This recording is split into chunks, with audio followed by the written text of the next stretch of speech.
good at sport and just don't participate because it's unfair. They know. Exactly. Okay, so this is for the Cholim of Klal Yisrael, and for the success of the soldiers. We dedicate this share for them and for other people who need of assistance in life and help. Okay, so I found a chapter here called Growing Younger in the book To Be a Friend. It says, when people grow older, they tend to start thinking that they have nothing more to learn. They have a stable routine and they have seen everything. This type of attitude translates into a lack of enthusiasm for life.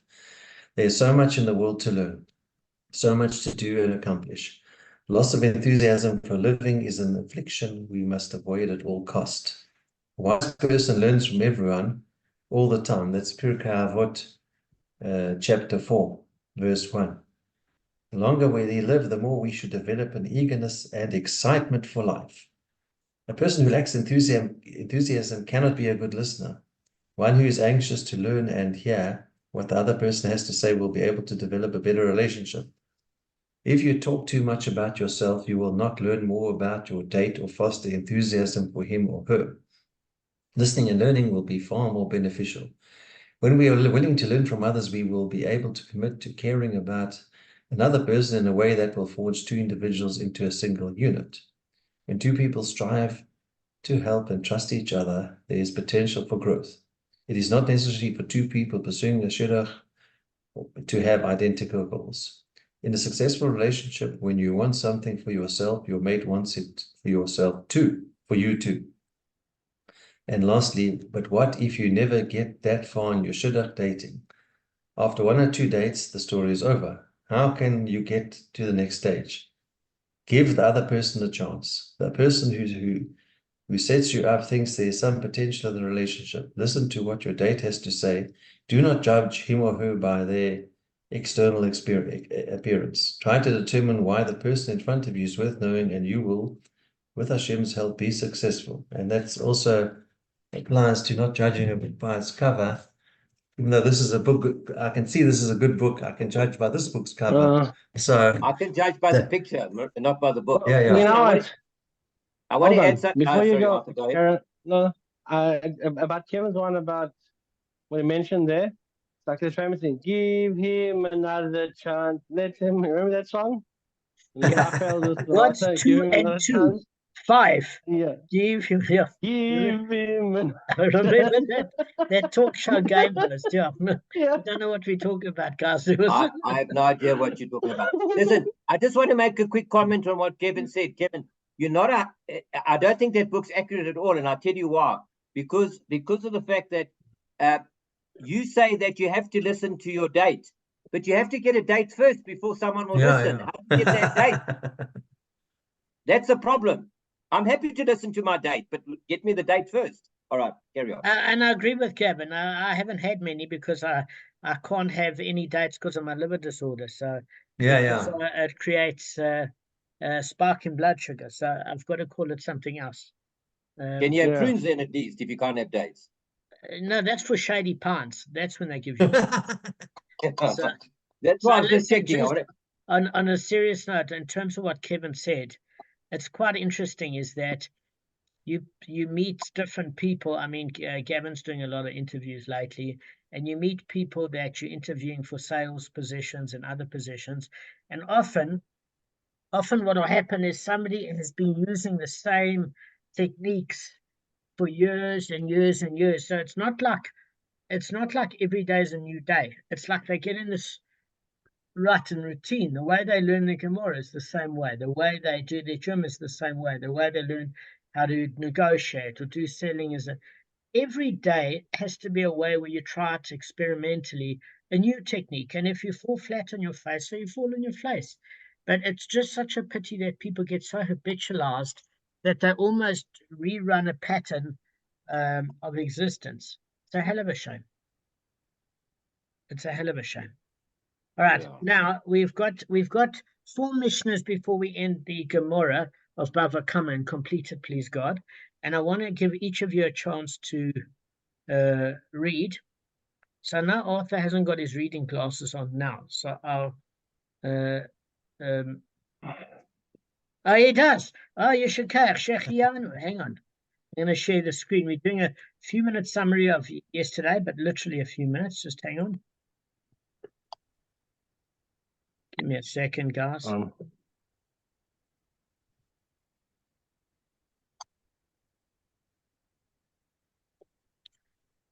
After this Mishnah be a merit for your good health and your procedure on Sunday. Arthur's going for a surgical procedure, and may Hashem bless you, Arthur, good health. Obviously. Yeah. Yeah, For your heart 100%. Okay, you ready? Yeah. Thanks, guys. Yeah, they finally got my form, so it's now sorted. Hopefully they'll get back to me. Okay, concerning one who steals from his fellow, or borrows money from him, or whose fellow deposits an article with him for safekeeping. If it is a settled region, he may not return it. He may not return it to the owner in the wilderness. But if it's accepted the money or deposit on condition that he may go out to the wilderness to return it, he may return it to the owner in the wilderness. Perfect. Okay, so I'm going to quickly give you a summary of the Gemara. Okay, so the Gemara ruled that a loan taken in a settled area may not be repaid in a wilderness. And the Gemara, remember, noted a contradiction to that ruling from a brisa that said a loan can be paid anywhere. So a lost article or deposit can be returned only in its place. So the brisa contradicts our Mishnah, because the Mishnah said it can only be replayed in a civilized and settled region, not in the wilderness. However, a lost article or deposit can be returned only in its place, but a loan can be paid anywhere. So this brisa implies that it's permissible to repay a loan even in the wilderness, which obviously contradicts our Mishnah. And the Gemara answered, if you remember, Abaya said, this is what the brisa actually means to say. Payment for a loan may be demanded anywhere. Okay? So what we're saying is, it doesn't matter where the lender demands payment. The borrower must comply, because the borrower is not in a position of negotiation here. And just as the lender can, so in other words, the borrower can't argue that just as the lender can refuse to accept payment in the wilderness, the borrower can refuse to provide payment there. Why? Because remember, guys, a loan is an act of kindness to the borrower, and the lender has the upper hand. So he can refuse to accept payment in the wilderness and put himself in risk, but he might even demand payment there if he wishes. Okay. Now there is a rule here. If the lender demands the borrower pay in the wilderness, and it's going to put the borrower in danger in the sense that he's not going to have enough money to get back to civilization, he doesn't have to accede to the lender's demand if his safety is in jeopardy. And Arthur asked a good question. He's saying, well, why would you want to return an object there? Because it could be that the risk itself has to affect the lender. So the right of the conversation to the lender is saying, look, I borrowed money from you to start with. If I had the money, I wouldn't have needed to borrow. It took me ages to put this money together to get it to you. If it disappears, I'm not going to have the money to bring it back to you, and you're going to actually lose out, and I don't want you to lose out. My life will be at risk in bringing it to you. Even if I manage to transfer it to you, if you're leaving a area that's either worn, torn, or has got no sort of accountability, where people try and shake you down and steal from you at the border, you're not doing yourself any favors. Let me give it to you in a safe location. So that's a summary as far as that's concerned. Now, as far as a deposit is concerned, or as far as a deposit is concerned, dealing with a different sort of case. Why? Or a lost article, is because the obligation is that the person returning it, although they have a halachic obligation, who are they doing a favor to? They're doing a favor to the owner of that. The custodian is doing a favor to the owner of that article because he's looking after it for him, or if you find a lost article, you're doing a favor to that person. So therefore, who has the leverage? It's the person doing the favor to the other person. And the loan, it has to do with the lender, not the borrower who has leverage, because he's doing the borrower a favor. If it has to do with a deposit by a custodian or a lost article, that person holds the leverage against the person that owns the article, and he can demand whether it's in the wilderness or not. So the return of a lost article or deposit may be demanded only in its place. The point of the brisa is he doesn't get to dictate. Okay. Now the Mishnah stated a different clause. If he accepted the money or deposit on condition that he will go out to the wilderness to return it, he may return it to the owner in the wilderness. So the Gemara says, well, it's obvious. If the lender agreed to that stipulation, certainly must abide by it. Why would the Mishnah trouble us to teach us this? So the Gemara answers, no, the ruling's necessary. It's not that obvious, because it discusses a case where the depositor, upon leaving the deposit with the custodian, said to him, let's not take the example of a loan. We take an example of a custodian here. He said, the deposit, let it remain with you. I'm going into the wilderness now. And then the custodian said back to the depositor, listen, I've also got to go to the wilderness in a couple of weeks, and I'm going to give it to you there. So if he stated that explicitly, and that was part of the arrangement, if he wished to return it in the wilderness, he may do so. All right, that's a quick summary. I'm going to share another Mishnah. I hope it was helpful. Yeah, sure. Thank you. Okay. Now, give me 1 second, guys. Just, Gavin, I want you to read this one, and then on Saturday night, I want Kevin to read the other one, then it will give everybody a chance. Okay, just give me 1 second.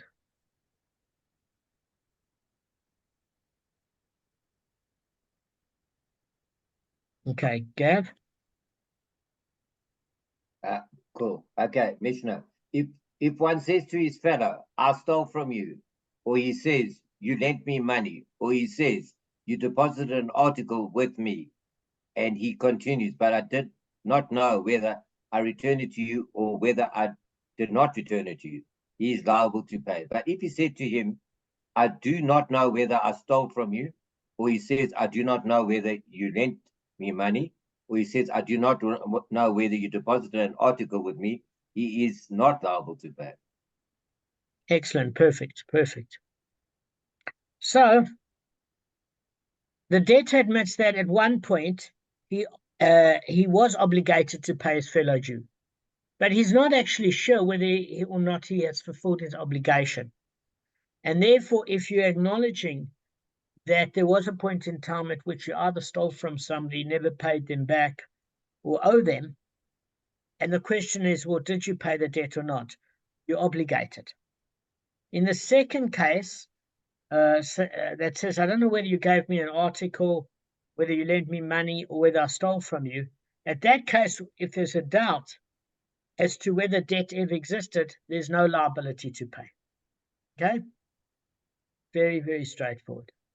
So, now, yeah? Even if the guy is not sure, you accept to take his word for it. The lender, the borrower. No. So this is the issue.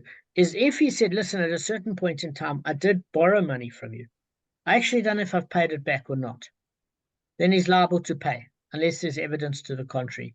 If he said, you listen, should have a receipt. I hear you, Gav, but in an ideal world, there wouldn't be a courtroom, because all documentation would be in place. Things land up in court because people don't have their ducks in a row, or expectations aren't managed, or you're dealing with dodgy individuals. So, any one of those three, or all of those three. So, Kevin, the thing of it is, if there's an acknowledgement of debt, and you're not sure how much you've paid or if you've paid it, in that particular case, there's a liability to pay, unless you can prove that you have paid.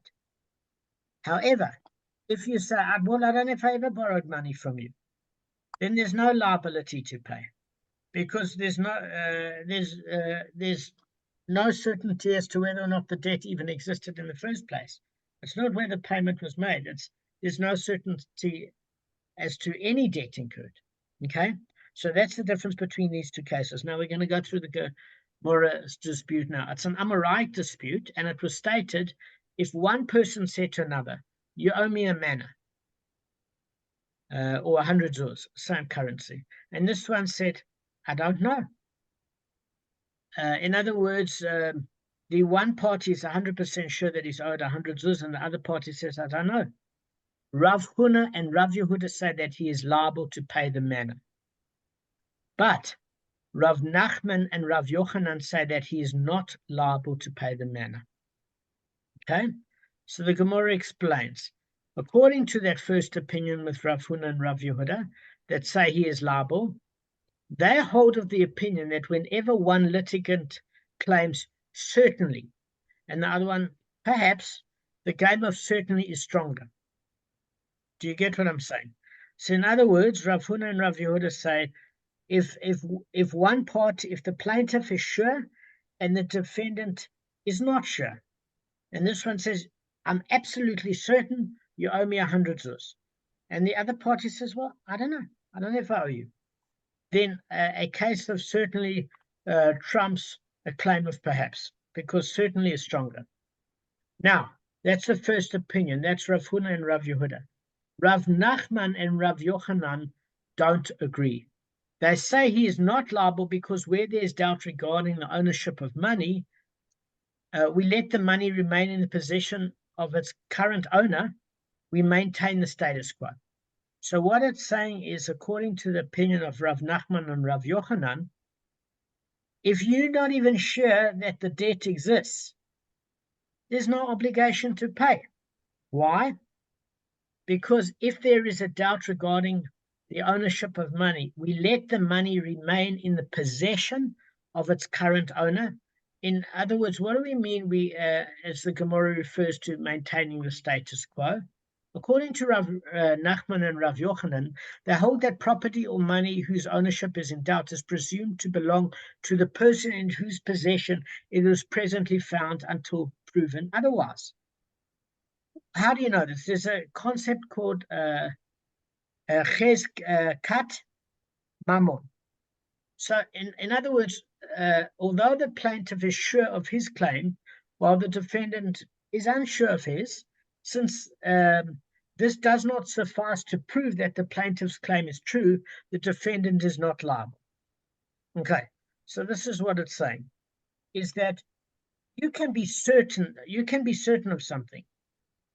Okay, how many people have you met that they say something with absolute certainty,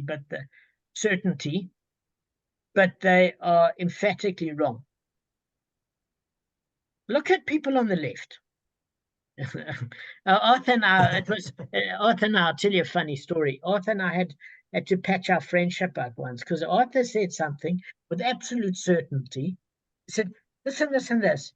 And afterwards, it wasn't true. And Arthur said to me quite rightly, he said, "It was my opinion." I said, "Arthur, but you said it with such conviction, I believed you. And in fact, you were absolutely convinced. You convinced me. But just because you were dead sure doesn't mean you weren't dead sure wrong." So the thing of it Damon, you got to understand, okay? If I can't dazzle you with brilliance, I have to baffle you with you can end the sentence.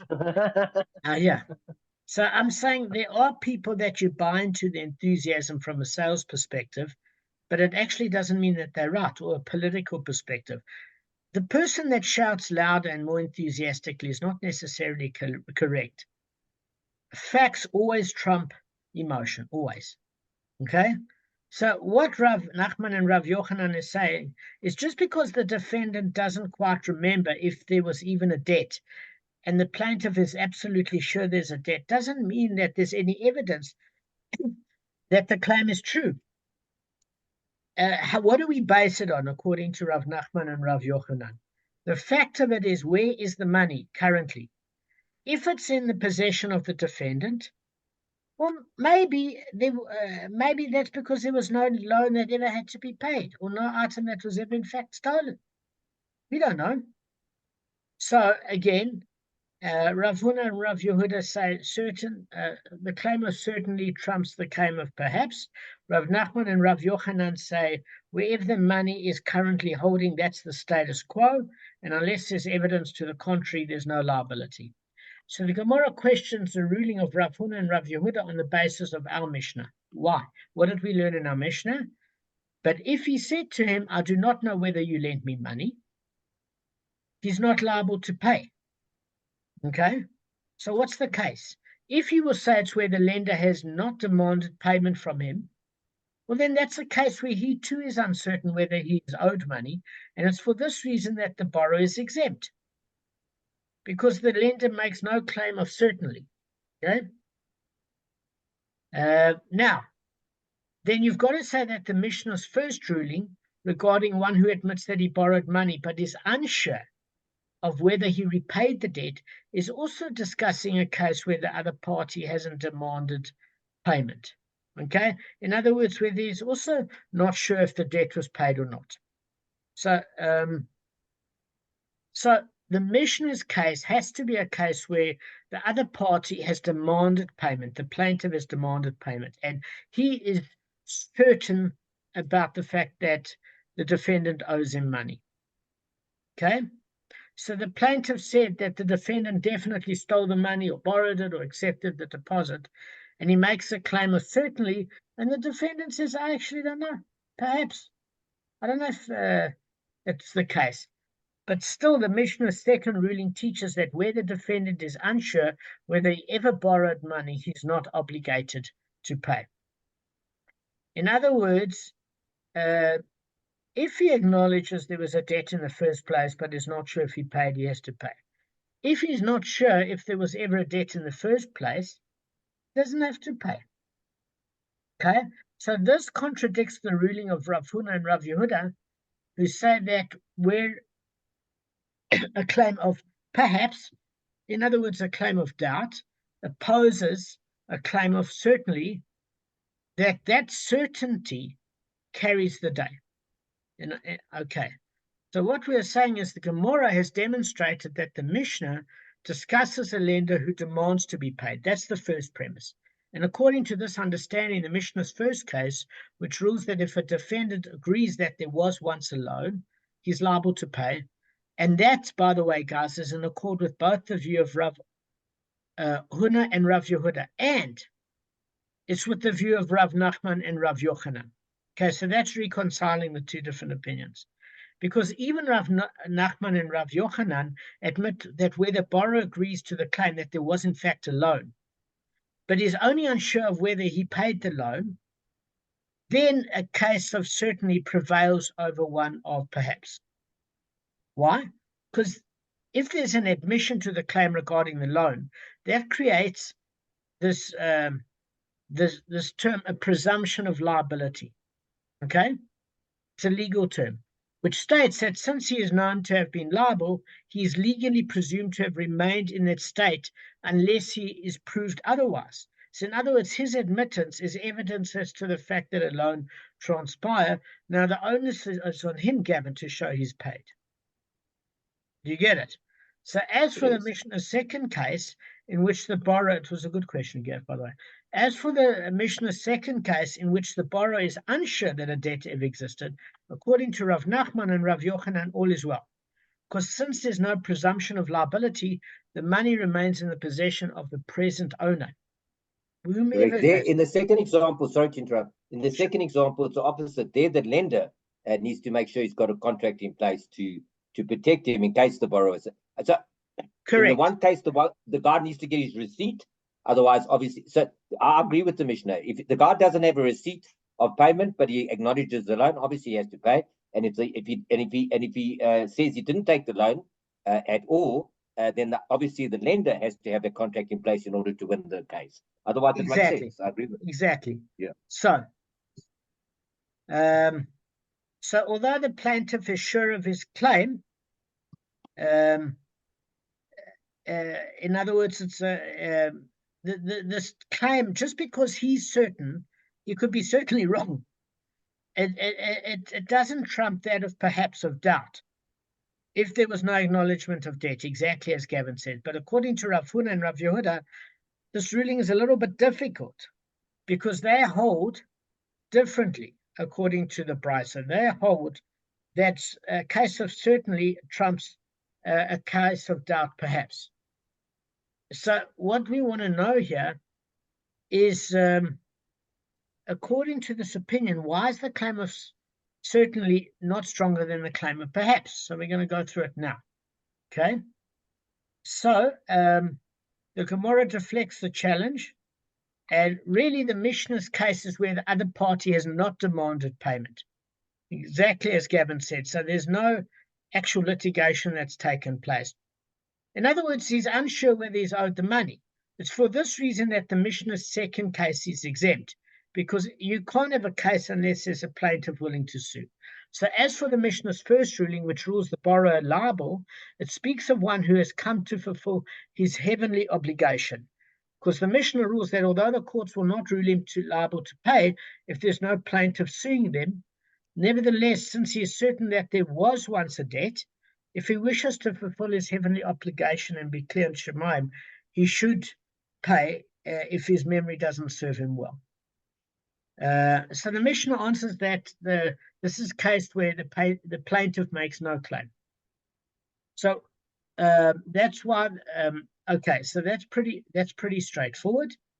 The Gemara has stated that where there exists some certainty of a debt, even one who is legally exempt must pay if he wishes to fulfill his heavenly obligation. So the Gemara offers some support for this. It says, Rav Chia bar Abba said in the name of Rav Yochanan, if one says to his fellow, you owe me a manna or 100 zuz, and this one says, I don't know, he's liable to pay. If he is one who comes to fulfill his heavenly obligation, and just to be clear in Shemaim, so Rav Yochanan holds that in this case where there's no presumption of liability, in other words, even the second opinion where you need evidence, the plaintiff's claim of certainly does not trump over the defendant's claim of perhaps. And according to the law of man, he need not pay. But Rav Yochanan says, look, if there's any degree of certainty by the plaintiff, even if there's no evidence, and the defendant is having amnesia, he should be on the safe side, okay? Just to make sure he's in the clear. Even though Rav Yochanan holds that a claim of certainly does not trump over a claim of perhaps, like